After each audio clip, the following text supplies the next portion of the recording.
Mesdames, Mesdemoiselles, Messieurs, bonjour et bienvenue dans l'hebdomadaire des marchés du FX du dimanche 1er septembre 2013 où nous allons revenir sur les principaux événements financiers de la semaine passée et analyser la façon dont ils ont affecté les marchés des devises et des matières premières dans le monde. Le dollar américain s'est renforcé par rapport à la plupart des principales devises après que la Fed ait réitéré son intention de réduire son programme de relance dès septembre.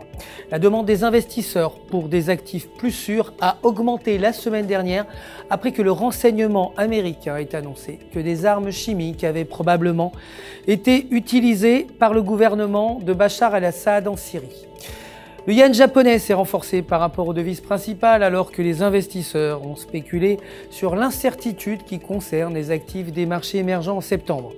La menace d'une attaque militaire américaine contre la Syrie a également contribué à la hausse du yen. Le dernier cours du yen japonais était de 98,9 $, soit une hausse de 0,25%. De son côté, la livre sterling a affiché son plus grand gain de la semaine par rapport à l'euro après la publication de données économiques positives au Royaume-Uni, y compris des rapports encourageants concernant la confiance des consommateurs, l'approbation des prêts immobiliers hypothécaires et les prix de l'immobilier. La livre sterling a progressé de 0,6%, alimentant les spéculations d'une économie britannique qui regagnerait de l'élan et de la Banque d'Angleterre qui augmenterait le taux d'intérêt plutôt que prévu. Le dernier cours de la livre sterling était de 1,5496, soit une baisse de 0,04%. En ce qui concerne les matières premières, l'or s'est déprécié selon un rapport publié par la Chambre de commerce vendredi. L'économie américaine a progressé de 2,5% au deuxième trimestre. Une amélioration de l'économie ferait baisser l'attractivité de l'or comme valeur refuge ou comme couverture contre l'inflation. Le dernier cours de l'or était de 1392,69 $ l'once, soit une baisse de 1,05%.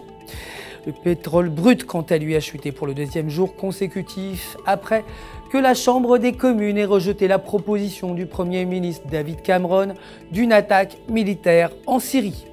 Le dernier cours du pétrole était de 107,65 $ le baril, soit une baisse de 1,06%. C'est la fin de notre édition hebdomadaire. Je vous retrouve dès demain matin pour le début de la semaine de trading avec les dernières actualités des marchés. D'ici là, restez bien sûr avec nous sur www.ufxmarkets.com/fr pour tous vos besoins de trading. Votre conseiller personnel répondra à toutes vos questions.